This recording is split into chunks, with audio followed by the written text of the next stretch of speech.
ఇప్పుడు మనము egg curry డిఫరెంట్గా చేసుకుంటున్నాం. ఫస్ట్ నేను 2 eggs తీసుకుంటున్నాను.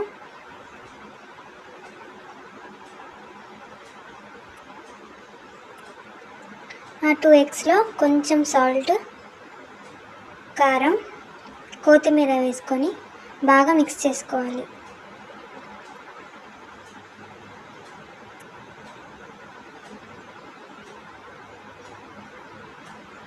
తర్వాత ఒక గిన్నె తీసుకుని దానికి ఆయిల్ పోసి మనం బీట్ చేసుకునే ఎగ్ని దాంట్లో వేసి రైస్ కుక్కర్లో హాట్ వాటర్ పెట్టి అందులో ఒక బౌల్ వేసుకొని దాని మీద మనం చేసుకున్న ఎగ్ బీట్ చేసుకున్నాం కదా, అది దాని మీద పెట్టి ఒక 10 నిమిషాలు మూత మూసేయండి. తర్వాత తీసినాక ఇలా వస్తుంది. రైస్లో చేస్తే బాగా వచ్చిందని నేను చేస్తే మొత్తం దానికి అంటుకుంది. కొన్ని ప్రయోగాలు చేయాల్సి వచ్చింది. అప్పుడు తర్వాత ఇలా బాగానే వచ్చింది. ఒక బాండీలో ఆయిల్ వేసుకొని పోపు దినుసులు వేసి కొంచెం వేగిన తర్వాత ఆనియన్స్ వేసి బాగా ఫ్రై చేసుకోవాలి, కొంచెం గోల్డెన్ కలర్ వచ్చేదాకా. కొంచెం లైట్గా ఇలా వచ్చిన తర్వాత అందులో కొన్ని టమాటా వేసుకోవాలి.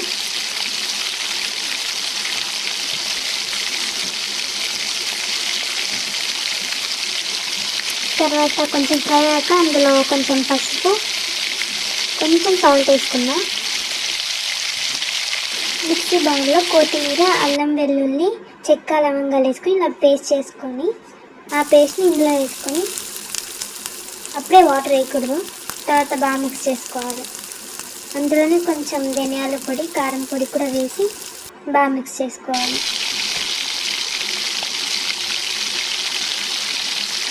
అన్నీ ఒక్కొక్క స్పూన్.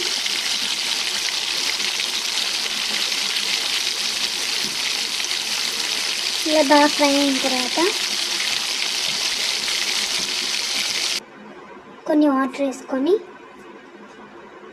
ఉప్పు చూసుకొని వేసుకోండి. ఇది కొంచెం ఉడకాలి, ఆయిల్ పైకి తేలేదాకా బాగా స్లిమ్లో ఉడికించినాను.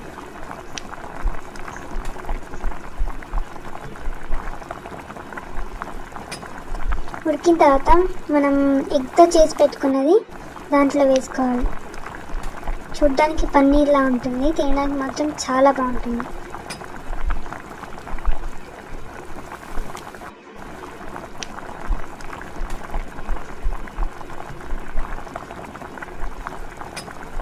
మీరు కూడా ట్రై చేయండి. Thank you very much.